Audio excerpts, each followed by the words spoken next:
എന്റെ ഒരു സബ്ജക്റ്റ് ഉണ്ട്. അപ്പൊ അങ്ങനെ അവരോട് സംസാരിച്ചിട്ട് ഞാൻ അത് സിനിമയാക്കിയ എന്തെന്നാ. സിനിമയുടെയോ? അതെ. സ്ക്രിപ്റ്റ് കംപ്ലീറ്റ് ഇനി എഴുതി തുടങ്ങണം.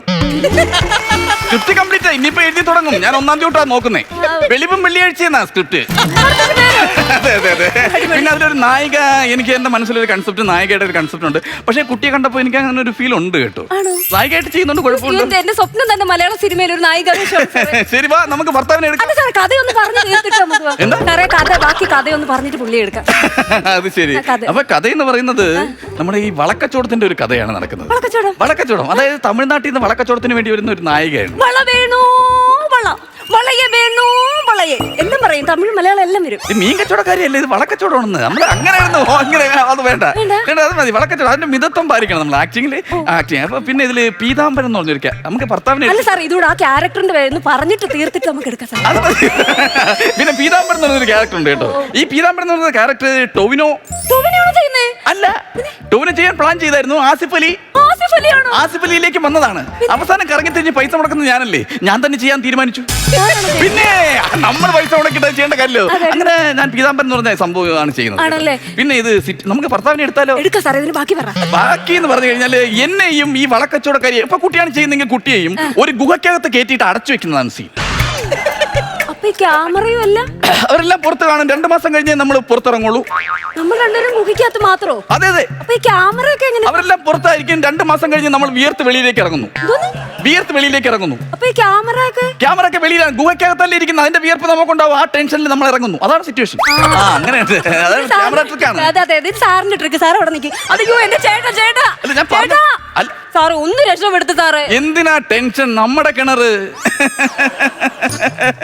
പാട്ട് വല്ലതും എങ്ങനെ ഈരടികൾ വല്ലതും മൂളൂ. പാട്ട് ഏത് പാട്ടാ? കല്യാണി കളവാണി ചൊല്ലമ്മിണി ചൊല്ല്, വെള്ളിത്താഴ്വര പൂത്തിറങ്ങിയതാൺ പൂവോ പെൺപൂവോ.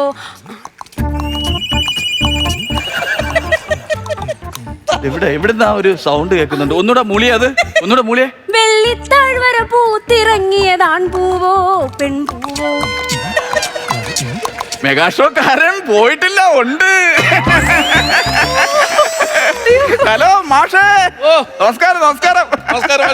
വരൂ കയറി വരൂ. അയ്യോ, ഇവിടെ ഭയങ്കര തെറ്റലി. ചേച്ചി കിടന്ന് തെറ്റിച്ചാ പോരാഞ്ഞിട്ട് തൊടിയിൽ ഇറങ്ങി തെറ്റിക്കുക. വരൂ. കയറി വരാൻ പറ്റത്തില്ല സാറേ. ഞാൻ ശ്രമിക്കുന്നുണ്ട്, കയറി വരാൻ പറ്റുന്നില്ല. എന്തേലും പറഞ്ഞ് കേറ്റാന്ന് വെച്ചാ എങ്ങനെ കേട്ടാനാ? പുള്ളിയുടെ പേരെന്താ? പുള്ളിയുടെ പേര് ഉണ്ണി. മെഗാഷോ ഉണ്ണി അല്ലേ? ഒരു ടെക്നിക്ക് നമുക്ക് പ്രയോഗിച്ച് നോക്കാം.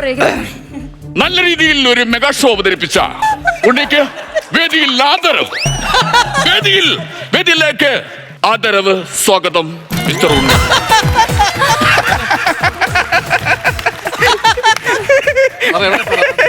മെഗാഷോ ഇതെങ്ങനെ കയറി? എത്ര തെറ്റലുണ്ടെങ്കിലും കയറി വരാൻ പറ്റിയ സംഭവം. പരിപാടി ഒന്ന് പാളിപ്പോയി. അയ്യോ, എന്ത് പാളി? എവിടെ പാളി? ഒരു പ്രശ്നമില്ല. ഇത് നമ്മുടെ നാട്ടുകാര്, നമ്മുടെ വിഷയം. മനുഷ്യരല്ലേ, യന്ത്രങ്ങളല്ലല്ലോ. നിങ്ങൾ എന്തിനാ അങ്ങനെ സംസാരിക്കുന്നത്? സാർ ഒരു കാര്യം മനസ്സിലാക്കാം. ഈ ചെവിക്കലിന് അടി കൊണ്ടു കഴിഞ്ഞാൽ തലയ്ക്കാണ് കേട്. അപ്പൊ ഡോക്ടർ പറയേണ്ട കാര്യങ്ങളെല്ലാം പഠിച്ചു വെച്ചാ ഇതെല്ലാം കാണിച്ചു കൂട്ടിയല്ലേ? ഞാൻ 3 ദിവസം പരിപാടി കഴിഞ്ഞിട്ട് 3 ദിവസം ഡോക്ടറെ കാണാൻ പോകും. അതെന്താ 3 ദിവസം ഡോക്ടറെ കാണാൻ പോകുന്നത്? പിന്നെ റെസ്റ്റ് വേണ്ടി ഡോക്ടറെ കണ്ടേ പറ്റൂ. പിന്നെ ഞാൻ പറയുന്നത്, നിങ്ങൾ ഒരു കാര്യത്തിൽ ഇവിടെ ടെൻഷൻ അടിക്കേണ്ട കാര്യമില്ല. നിങ്ങൾ വന്നേക്കുന്ന എവിടെ? എന്റെ നാട്ടിലാണ് വന്നേക്കുന്നത്. ഞാൻ സ്പോൺസർ ചെയ്ത പരിപാടിയാണ് ചിപ്പാളിപ്പോയെ. ഈ സീസണിൽ ആ ഒരു പരിപാടി മാത്രമേ കുളമായിട്ടുള്ളൂ. ഒരു പരിപാടി മാത്രമേ കുളമായിട്ടുള്ളൂ. ഇതിന് മുമ്പുള്ള പരിപാടി എവിടെയായിരുന്നു? ഈ സീസണിലെ ആദ്യത്തെ പരിപാടി ഇതായിരുന്നു. നിങ്ങളുടെ സമിതിയുടെ പേരെന്താ പറഞ്ഞേ? കീർത്തന. ഇത് നമ്മുടെ ഇവിടെ ചവറയിലോ അങ്ങനെ എവിടെയോ ഭാഗത്ത് നിങ്ങൾക്ക് എന്തോ പ്രശ്നം? അത് കഴിഞ്ഞ വർഷത്തെ പരിപാടി അടിപൊളിയായിരുന്നു. അയ്യോ, അത് കഴിഞ്ഞ വർഷം ഭയങ്കര ജനക്കൂട്ടമായിരുന്നു. ഭയങ്കര ജനത്തിരക്കാർ. ഇതിന്റെ സ്പോൺസർ ഫ്രണ്ട് ഇരിക്കുകയായിരുന്നു. അയ്യോ, ശരി. അങ്ങനെ ഞാൻ ആദ്യമായിട്ട് ശബ്ദാനുകരണം പിന്നെ അന്ന് ഭയങ്കര ഇഷ്ടമല്ലേ. അങ്ങനെ ആദ്യം ഞാൻ സത്യൻ മാഷിനെ ഭയങ്കര കയ്യടി. സത്യം മാഷിനെ കേട്ട കയ്യടി താരുണ്ട്. 2 തിലകൻ സാറിന് അടിച്ചു കൊടുത്ത് കയ്യടി കൊണ്ടും. പിന്നെ ഷമീദിരൻ സാർ മറ്റേ പ്രജയിലെ സിനിമയിൽ ഡയലോഗല്ലേ പ്രജയില് പുള്ളി അടിച്ചേക്കുന്നത്. മറ്റേ ഞാൻ പറഞ്ഞുതരാം. കൂട്ടി കൊടുക്കാൻ പറ്റൂ സക്കീർ ഭായിക്ക്? കൂടെ നിൽക്കുന്നവരെ കുതിര വിട്ടാൻ പറയൂ സക്കീർ ഭായി. ഇത് പറഞ്ഞതും സ്പോൺസർ ചെവിക്കലുള്ള ഒരു അടി തന്നതാണ്. ഇത് പറഞ്ഞതിന് എന്തിനാണ് സ്പോൺസർ? സ്പോൺസറാണ് തല്ലിയത്? ഇത് പറഞ്ഞതിന് സ്പോൺസറാണ് തല്ലിയത്? അതെന്തിനാ തല്ലിയത്? അയാളുടെ പേരായിരുന്നു സക്കീർ അലി ഹുസൈൻ. ആരെ? ആ സ്പോൺസറുടെ. അയ്യോ, അയാളെ മുമ്പത്തെന്നാണ് ഇത് പറഞ്ഞത്.